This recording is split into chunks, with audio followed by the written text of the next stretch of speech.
I had always loved that old oak tree. It wasn't just a tree. It was a piece of my family's history. My grandfather planted it over a century ago, and it had stood as a testament to generations of our family's connection to this land. The massive branches, thick with leaves, provided shade in the summer, and in the fall, the ground would be covered in a sea of golden leaves. I grew up playing under its boughs, and now, as an adult, I sat on my porch, watching it grow even taller. So when I saw the notification from the HOA, my blood ran cold. It was an official notice of a violation about my oak tree. Apparently, my beloved tree was in violation of HOA aesthetic standards, which I thought was absurd. This wasn't just any tree. This was an heirloom, something that had stood the test of time long before the HOA was even a concept. The idea that this tree could be subject to some kind of bureaucratic judgment was unthinkable. The notice wasn't the first time I had received complaints from Karen, the HOA president. She had a long history of harassing residents over things like lawn decorations and the height of fences, but I never thought she would target something as grand as a 100-year-old tree.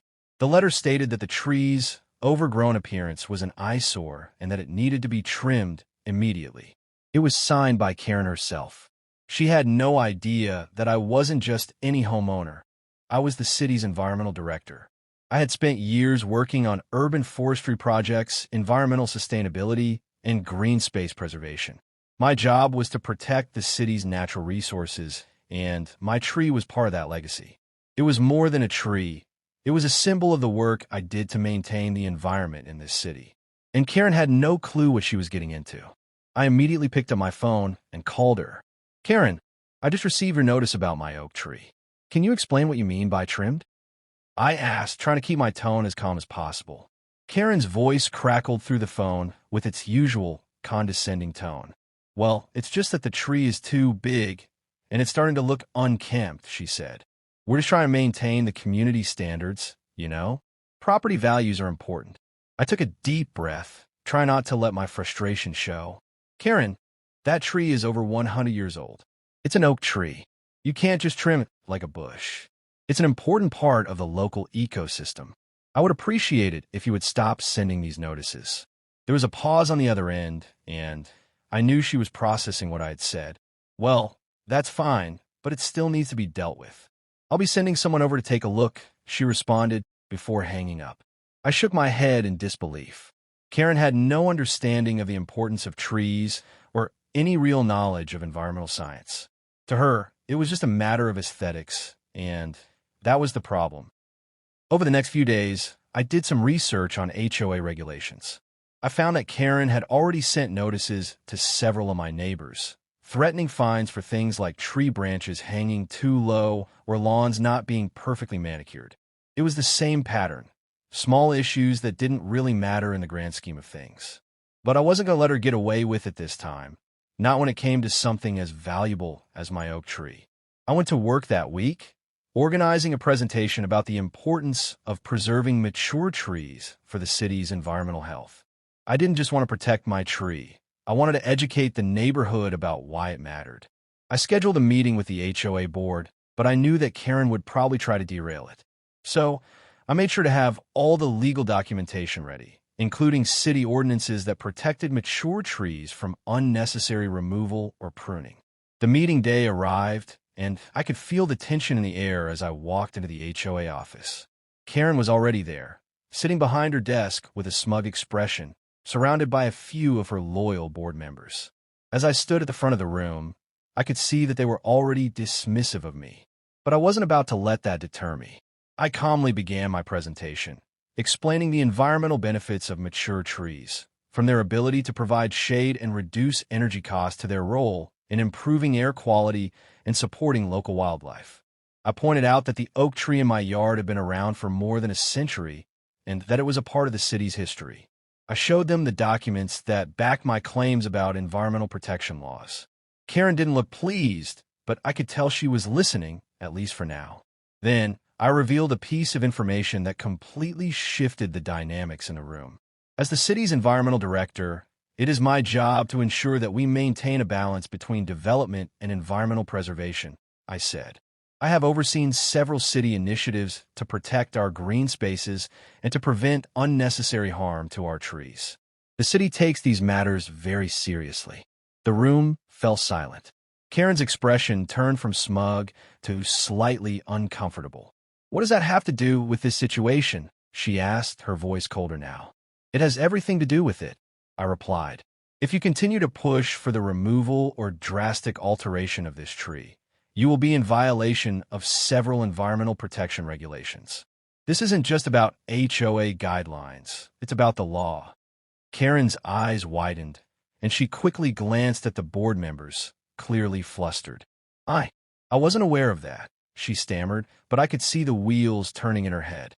I knew she wasn't about to back down without a fight, but at least now she knew who she was dealing with. As I walked out of the meeting, I felt a sense of relief. But I knew Karen wouldn't just let this go. She had a history of pushing boundaries to get what she wanted. Little did she know, she had just made the biggest mistake of her career. The next morning, as I sat in my office reviewing environmental reports, I received a notification on my phone. It was an email from the HOA. I opened it immediately, expecting the worst, and sure enough, it was another notice, this time demanding that my tree be pruned by the end of the week or face a fine. They had attached a list of supposed violations, including excessive overgrowth and blocking of pathways. It was absurd. My oak tree had been there long before any of these petty rules were created. But I had expected this.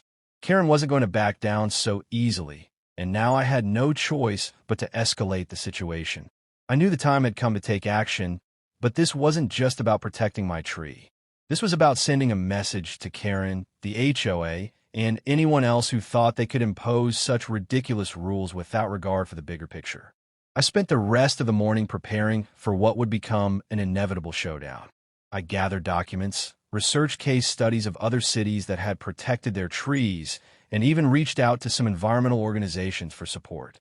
I wasn't just fighting for my tree anymore. I was fighting for all the other homeowners who had been bullied by HOA regulations that made no sense. I was determined to show them that I wasn't just some ordinary homeowner who would bow down to arbitrary rules. That afternoon, I decided to visit the tree to see if anything had changed since my last conversation with Karen. As I walked down the path leading to my front yard, I noticed something that made my blood boil. A crew of workers, along with a man in a suit who I assumed was from the HOA, were already setting up equipment near the tree. They had brought in a chainsaw and were preparing to trim the branches that extended over the sidewalk. The sight was like a slap in the face. They didn't even bother to notify me. They had taken it upon themselves to destroy my tree without any consideration for the legal implications or the environmental importance of the oak. My heart sank, and anger surged through me. This wasn't just a matter of personal property. It was an outright attack on a piece of history, a living monument that had stood for over 100 years. I quickly took out my phone and started recording. I needed evidence, and I needed to make sure I documented every illegal move they made. I walked up to the crew and demanded they stop. The man in the suit tried to explain that they had been hired to handle the trimming as part of HOA regulations, but I didn't care. I was well aware of the city's laws regarding mature tree preservation, and I wasn't about to let them cut it down on a whim. I informed them that I would be reporting this violation to the city and the state's environmental agency, and that they could face significant fines for damaging protected trees. The man's demeanor shifted slightly, but he still insisted they had the authority to proceed. It was clear to me that Karen had already put everything in motion, assuming I would just let them bulldoze my oak tree like it was some ordinary shrub. But I wasn't going to let her get away with it. I made it clear that I would not hesitate to involve law enforcement and environmental officials if they continued.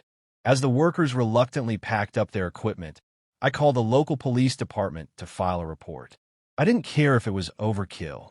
I needed to make sure Karen understood the severity of what she was trying to do.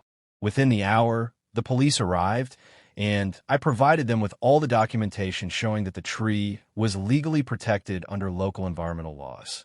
They took the situation seriously and promised to look into it. It wasn't a perfect solution, but it bought me time. I knew Karen would not let this go easily. She was too determined to impose her will on the neighborhood, and now she had taken the fight to a whole new level. The following day, I got a call from a reporter who had seen the video of the attempted tree destruction circulating on social media. Apparently, someone from the neighborhood had filmed the confrontation and shared it online. The video had already gone viral, and people were outraged. The news outlet was interested in covering the story, and they wanted my side of things. I agreed to an interview, hoping that getting the public involved would put even more pressure on Karen and the HOA to back down. This wasn't just about my oak tree anymore. It was about holding Karen accountable for her overreach and making sure no one else in the neighborhood had to deal with her petty rule enforcement. That afternoon, a few hours before the interview, I received an unexpected visitor at my door. One of my neighbors, Mark, came by to express his support. Mark had lived next door for years, and he was one of the few people in the neighborhood who had openly criticized Karen's leadership. He told me that he had been watching the whole situation unfold, and he was disgusted by the way the HOA had been treating people, especially when it came to issues like my tree. He mentioned that several other neighbors had already started gathering evidence of Karen's inappropriate actions, including unauthorized fines and discriminatory rule enforcement. It seemed like I wasn't the only one who had been targeted. Karen's reign of terror over the neighborhood was starting to catch up with her. Mark also said that a few of the other residents were planning to attend the HOA meeting that week to voice their concerns about her leadership. It felt good to know that I wasn't alone in this fight. If anything, Karen had underestimated the collective power of a community willing to stand up for what was right. As I prepared for the interview later that evening, I realized just how much this situation had already started to change. I wasn't just fighting for my tree anymore. This was about something much bigger. It was about protecting the rights of homeowners, the sanctity of our green spaces, and ensuring that the HOA's power didn't become a tool for petty tyrants like Karen. This fight had become a cause, one that would resonate with many people far beyond my neighborhood. And I wasn't going to back down until I had made sure that Karen understood the consequences of messing with the wrong tree. The next few days were a whirlwind. The interview I had given to the news outlet aired that evening, and the response was overwhelming. People from all over the city were commenting, sharing the video, and sending messages of support. It seemed that everyone had a story about how they had been harassed by Karen or other HOA leaders over trivial matters.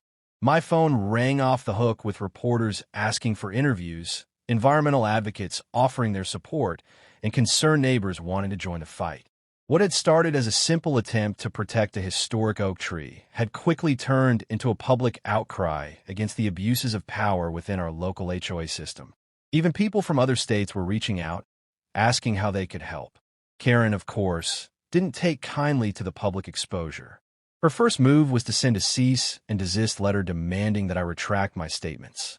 The letter was filled with the usual legal threats and the assumption that I would cower. But I wasn't going to back down. Instead, I doubled down, using my position as environmental director to get the support of the city council. The momentum was building, and Karen's little HOA empire was beginning to crack. It wasn't long before news outlets started digging into her past, uncovering a pattern of bullying behavior, from forcing elderly residents to remove garden features to fining families for trivial infractions. It became clear that Karen wasn't just a rogue HOA president. She was a bully using her position to make people's lives miserable. It didn't take long before more neighbors came forward. Mr. Jenkins, whose garden had been targeted by Karen years ago, offered to speak at the next public meeting. Mrs. Rodriguez, who had been fined for having a modest vegetable garden, did the same. The community began to rally behind the cause, and I could feel the tide turning in our favor. Even some of the board members, who had been blindly following Karen's orders, started to question her actions. Rumors spread that some of them were considering resigning. The pressure was mounting, and Karen could feel it. The final blow came when the city council announced that they would be investigating the HOA's actions. They had received numerous complaints and evidence of unethical behavior, including the unlawful destruction of trees and the imposition of unreasonable fines. The investigation was swift and thorough, and within weeks, Karen was removed from her position as HOA president. The news sent shockwaves through the community. It wasn't just a victory for me. It was a victory for everyone who had suffered under her rule. With Karen out of the picture, the HOA underwent a complete overhaul. The new leadership was focused on creating a fair and just community, one that valued people over property values. They began hosting open meetings where residents could voice concerns and offer suggestions, and they even started a fund to help low-income residents with home repairs. The first thing they did was pass a resolution to protect mature trees, ensuring that nothing like what happened to my oak tree would ever happen again. It was an incredible feeling to know that not only had my tree been saved, but that the entire neighborhood had been transformed by this experience. The day the city workers came to remove the barricades and restore the area around my oak tree was one of the happiest days of my life. They carefully dug up the surrounding soil, reinforced the tree's base, and made sure that it would continue to thrive for generations to come. It wasn't just the physical restoration that felt so rewarding. It was the knowledge that I had fought for something meaningful. My oak tree had become a symbol of what was possible when a community stood together. As the weeks passed, I noticed a shift in the neighborhood. People were more connected than ever, willing to speak up and stand up for each other. The fear of the HOA's control had been replaced with a sense of unity and empowerment. In the end, the biggest change wasn't just the removal of a bully from a position of power, but the way people came together to reclaim their community. We had taken a stand, and it had changed everything. I often sit on my porch now, watching the oak tree sway in the breeze, knowing that it represents more than just a piece of property. It represents the power of people coming together to fight for what's right. As for Karen, well, she disappeared from the neighborhood, but her legacy of fear and control didn't disappear so easily.